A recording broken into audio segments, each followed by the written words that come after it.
This original WSRE presentation is made possible by viewers like you. Thank you.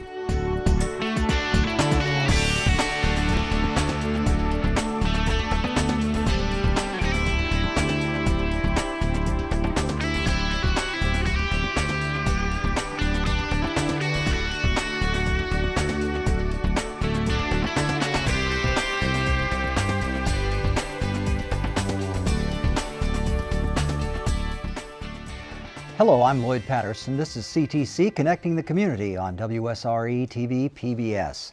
Over the years, we've covered a lot of school-related issues, and now the class size amendment is back on the agenda.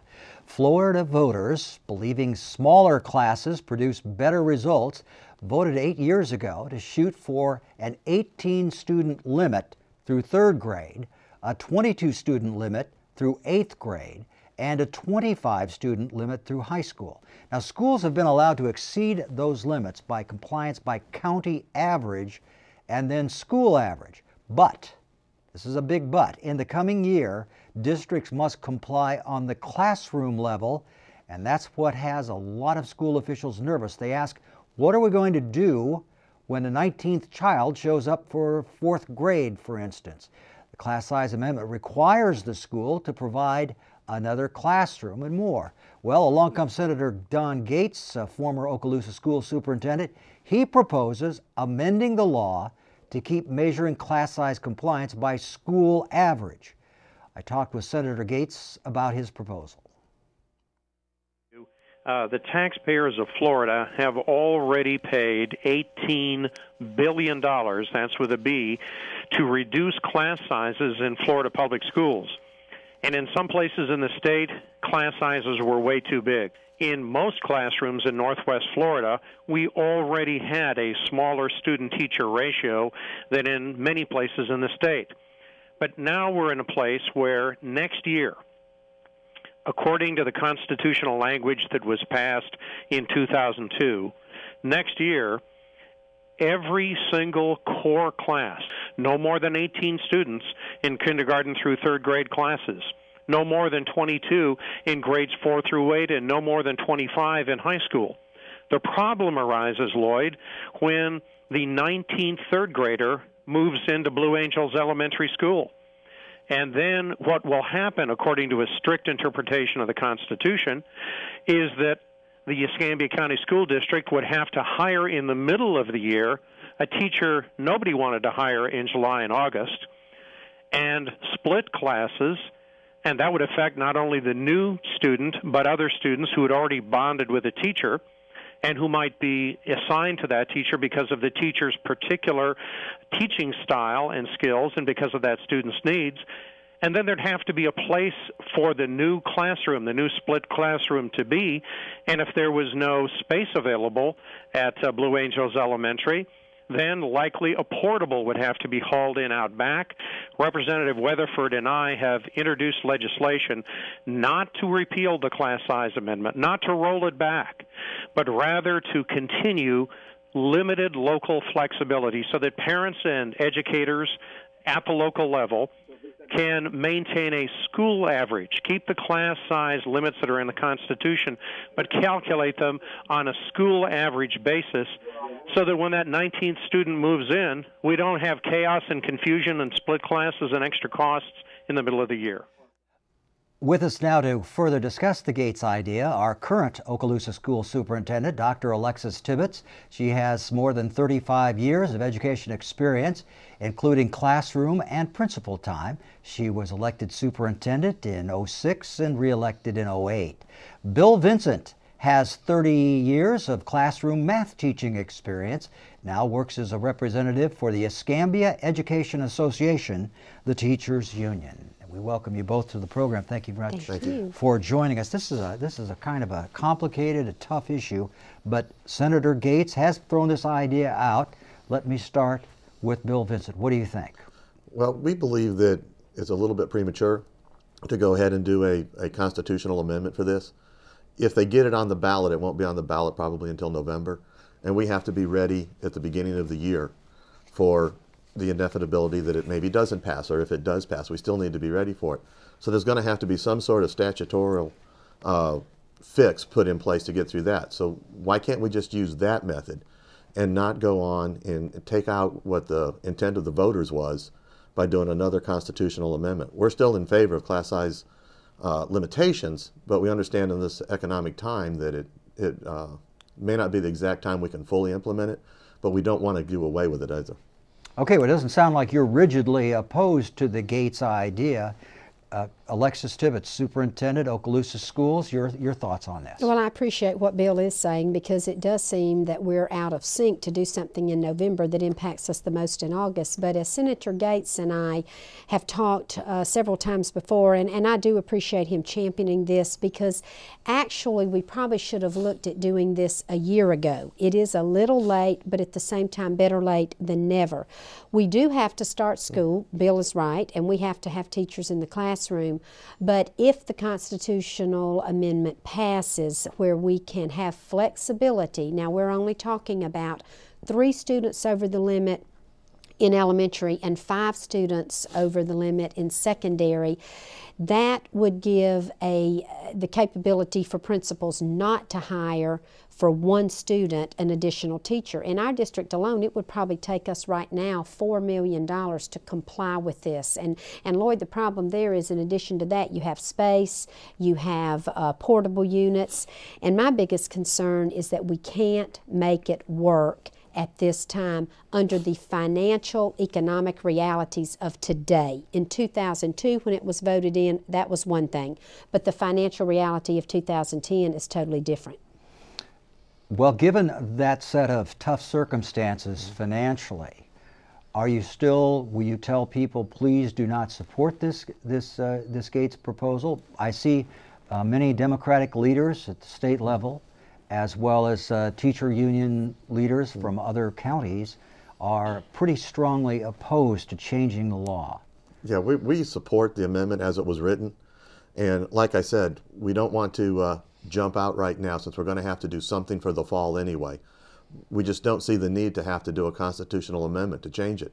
One of the things that was mentioned was the 19th student would end up changing it. Well, the way I read the amendment, it would change that number to 21. So you still have the possibility that, or to 22, if the 22nd student came in, then what are you going to do with them? Because you can't have more than that in any particular class. But wouldn't it average it out over the school, the entire school, so you could possibly go above that? Right. What they're looking at, and I think Senator Gates and Representative Weatherford have been very courageous in saying, at a school average, for example, what we're saying here, and Bill is right, but let's say you had 5 third-grade classrooms. If each of them were over 1, 2, or 3 students, then you could be flexible to a maximum of 15. And interestingly enough, Okaloosa County always had class size limits in our contract, even 25 years ago. But our board members were wise enough 25 or 30 years ago, when I was a teacher in Okaloosa County, to give a 10% flexibility to the rule, even back then, to the board policy. So we've got to have some flexibility, and what you said is exactly right, Lloyd. Keeping it at a school average is the smart thing to do to right-size this amendment. Do you think people will see it that clearly, or will they say, here's a deal where the legislators are trying to go back on the will of the people of Florida who voted for this amendment? They did it many years ago, and now it's time to comply. I think that a lot of that will depend on where people come from and what their experiences are. I've been dealing with a teacher at one of our high schools that they've put a cap of no more than 35 on her classes because she has them so high now, even with the school-wide class limit. I think people who maybe come out of that environment and see that may be going, no, we need to go ahead and comply. There may be some other folks who understand the economic situation and they understand that, you know, maybe there needs to be some flexibility. Our concern is that we make major changes for the long haul. Why can't we just go ahead and make the temporary fixes, and then, you know, when the economy gets better, maybe we can go ahead and have what the voters had asked for several years ago. I think the argument against that, was, from what I've read, is that there would be almost certain to be a challenge in court to making that kind of statutory change, and it might not hold up. They're going to have to for the fall anyway. I mean, they said that the constitutional amendment would be retroactive to the beginning of the year. Well, if they're going to go ahead and staff the schools on the class size limit, per class limit, then what happens if they pass this and it's retroactive to the beginning of the year? Are they then going to go through and let people go, or are they going to rearrange the classes? If they go ahead and do a fix to get in there, to go ahead and then it doesn't pass in the fall, what's going to happen? Okay, Dr. Tibbetts, what are you going to do? Well, I think we have to do within the limits of the constitutional amendments in the law. I'm a constitutional officer sworn to uphold the Constitution, so certainly we will do what we can within the limits of the financial situation. We're bracing ourselves for anywhere from a 4 to 6% cut next year in the FEFP. And that's amount you get from the state. That's correct, per student. And I agree with Bill that it is going to be definitely, as in the south part of the state, which passed this when it passed in 2002, the Panhandle didn't vote it, but it's all about their experiences. I think if people are educated and well-versed in what's going to happen if we don't make some kind of flexibility in this amendment, they won't see that we're going to have to send home a lot of support people, classroom assistants, people who help clean our schools and serve our lunches and do things for kids, or we're going to have to take operational funds out of teacher supplies or even work with salaries or let people go. So that's going to be a serious situation that people are going to have to consider, and I hope the public will be well informed. If you just joined us, I'm Lloyd Patterson, and you're watching Connecting here on WSRE PBS for the Gulf Coast. We're talking about an issue that you probably have heard quite a bit about. It's been around for a number of years, ever since the class size amendment was passed back in 2002, that Senator Gates now wants to sort of tinker with it a little bit and offer some flexibility and give schools a chance to give them more time to adjust. Now, what Senator Gates has proposed, and we have a little graphic here that I'll show you. Gates calls it the right size proposal, and it would what it would do would allow school-wide averages instead of only going by the class itself starting in the 2010-11 school year, and it would allow up to 21 students for third grade and under, and up to 27 students for fourth grade and up. And this has been quite a contentious issue in the state of Florida. And now we have with us Bill Vincent from the Escambia Education Association, who is generally making the case against it, although he's showing some flexibility here. And Dr. Alexis Tibbetts, the superintendent of Okaloosa County Schools, which are regarded as among the best schools in the state of Florida for public schools. And we welcome them both here, and we'll continue our discussion and talking about how good the schools are in Okaloosa County. You've been doing such a good job. Why should people give you any more money to do the job when you're doing just fine as it is? Well, there's two different pots of money, operational, which is what we were talking about earlier with the FEFP, and then what we call capital. In the last 2 years, Lloyd, the state has moved our quarter meal money into operational just to keep districts afloat because of the serious financial crisis Florida's had.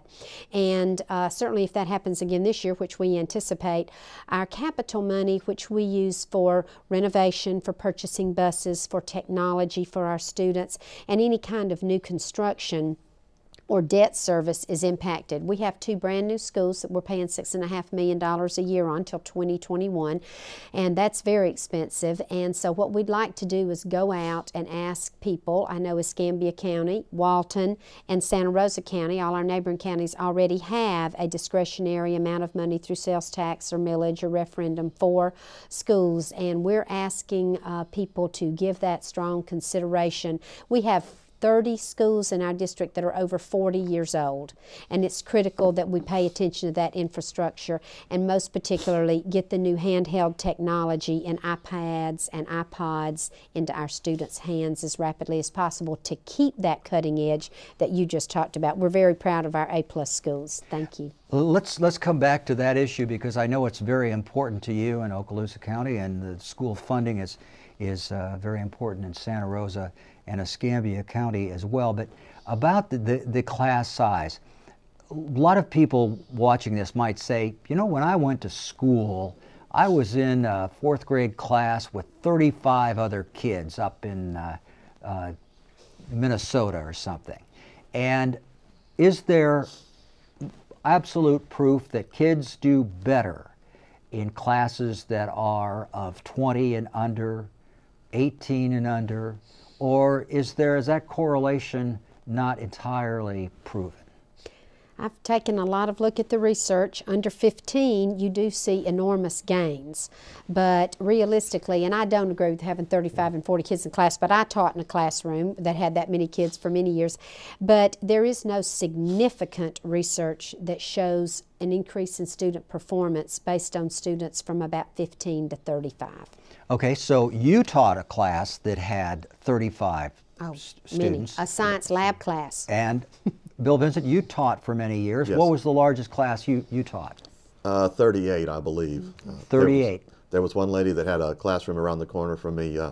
Taught Algebra 2, had 42 in it. 2 of the kids had to sit on stools in the doorway.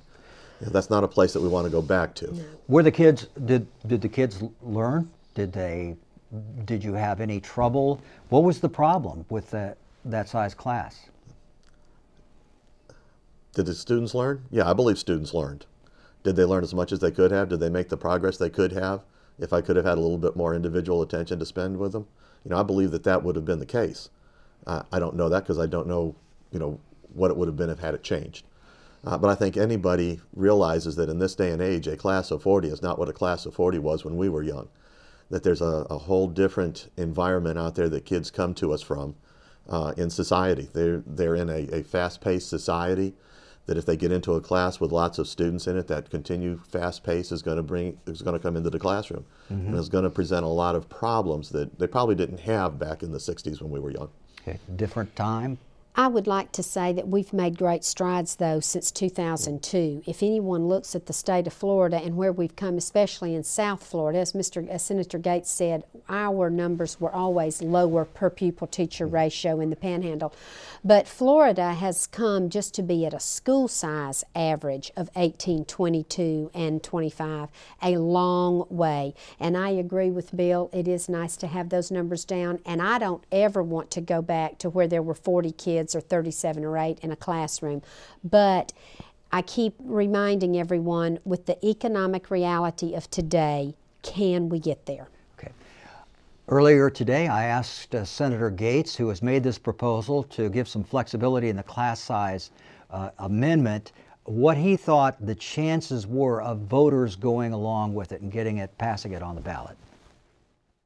Representative Weatherford and I have to sell it to the legislature. He will need 3/5 of the members of the House of Representatives to vote for it. I'll need 24 senators, which is 3/5 of the Florida Senate, 24 out of 40 to vote for it. And then and only then can we refer it to the people.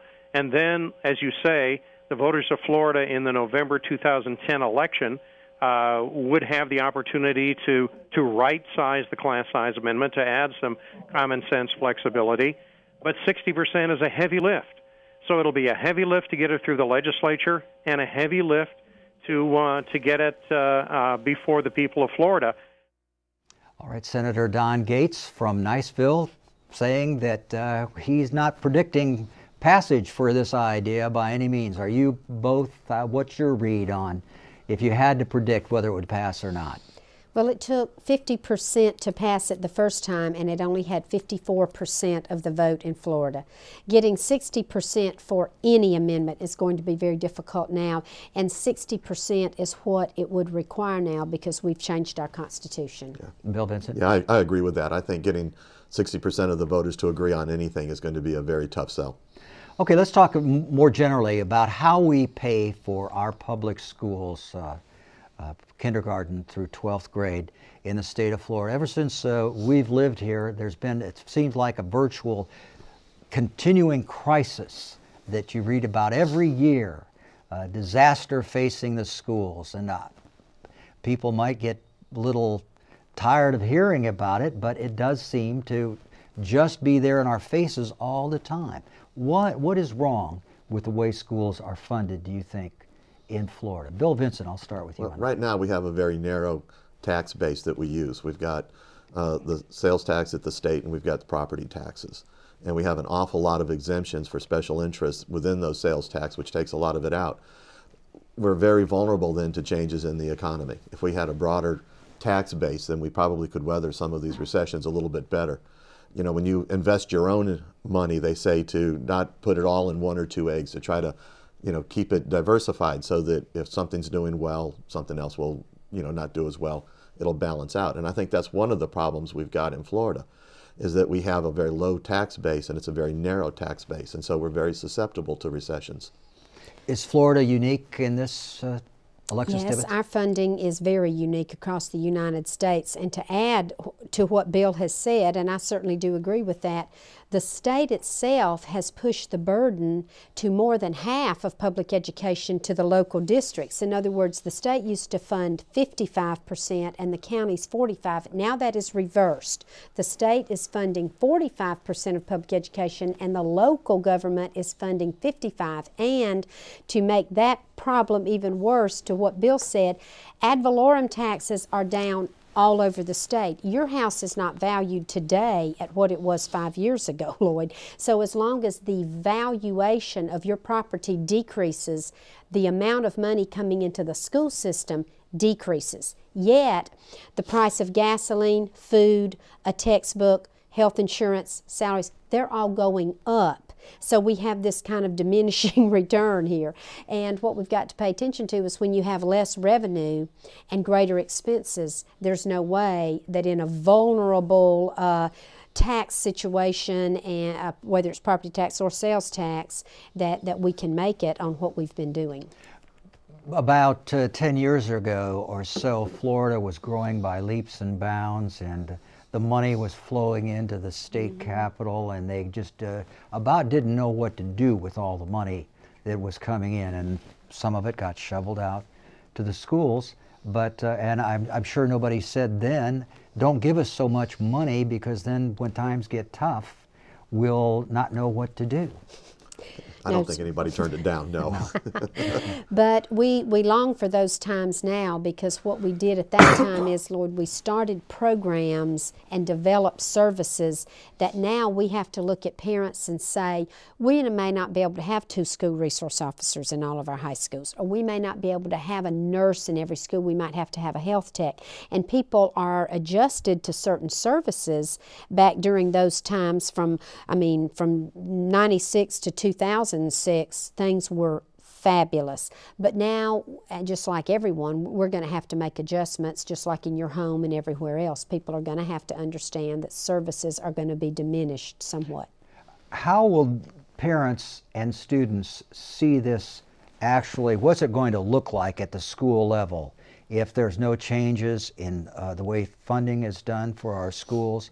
If the amendment that's been proposed, if it doesn't change, if things just continue, what are the schools going to look like to parents and to students? I have a lot of confidence in the teachers in the school districts that the parents may not see an awful lot of change to it, because, you know, teachers over the years have been known to sacrifice, take money out of their own pocket, do the things they can to make sure that the kids get the education that the best possible education that they can get. So the parents may not see a lot of outward change. There may be a lot of inward change. There may be a lot of changes within the school, but the public may not necessarily see that. All right, Dr. Well, Tibbetts? and I love our teachers and I appreciate them, and I hate for them to have to dig deeper because some of them are sacrificing so much already. And parents are going to have to understand that some of the burden of what's going on at school, they may have to share more and more in terms of field trips and extracurricular activities. And I do think we'll see support staff diminish. I think in order to comply with class size, which we're talking about here today, you're going to see people who sponsor activities and gain supplements diminish. I think there's going to have to be some huge adjustments made across the entire state of Florida if we can't find additional revenue for public education. And it is the job of our legislators to adequately fund public education. That's in the Constitution too. I believe the term is paramount responsibility. Paramount responsibility. But what they call adequately fund and what you call adequately fund can possibly be absolutely different things. Yes. It's a tough nut for schools around the whole state of Florida, and until the economy turns around, how can you ask people who are worried about losing their jobs, who haven't had raises, how can you ask them to dig a little deeper for the schools? They say that's what we pay taxes for. Well, we're not sure we're asking them to dig deeper, except in cases where we have actually 59 out of 67 school districts have additional discretionary money. That's always been an expectation that people funded public education. The number one factor on having a strong economy in your community is a good school system, and our businesses want good schools. They say that. And I don't think that's the case so much, Lloyd, as we've got to find ways to, if we stay with class size at the class average, we're going to have to close some of these tax loopholes. We're going to have to find ways to fund public education that's different than the way we're funding it now. Florida right now is ranked 46th in the United States for the amount of per pupil expenditure. In our heyday in the early 2000s, we were never ranked higher than 45th. We have to make public education our priority in the state of Florida. It's a must if we want our economy to stay strong. Bill Vincent? I couldn't agree with her more. If we want to come out of this recession with a stronger Florida, the way to do that is investing in the future, and that is investing in our schools. On the other hand, now, regarding the class size, if there's nothing is done, aren't there going to be a lot of opportunities for new teachers, kids coming out of education programs at the University of West Florida, et cetera? There are going to be a lot more teaching jobs out there, aren't there? Yes, there will be. Well, there'll be more teaching jobs anyway because we're experiencing the baby boomers just like other industries are. We have a lot of teachers retiring in Okaloosa County over the next 5 to 10 years. So yes, sir, jobs will be coming available either way. And we do have a lot of young people interested in entering the workforce, and we're fortunate in that. The problem is we want highly qualified, good teachers in our classroom, and we don't want class size reduction limits to have us put a more, let's say, not as highly qualified teacher in the classroom just to have a warm body. It's not how many kids are in the classroom, it's the person standing in front of the classroom and how well they're trained to teach that makes that student increase their performance. Bill Vincent with Education Association of Escambia County, we thank you very much for joining us and the work you do in support of teachers. And Dr. Alexis Tibbetts, the Superintendent of Okaloosa Schools, always one of the top school districts in the state. We appreciate your coming in and being a part of this program tonight. For WSRE Public Television, I'm Lloyd Patterson. Thank you for watching. Good day.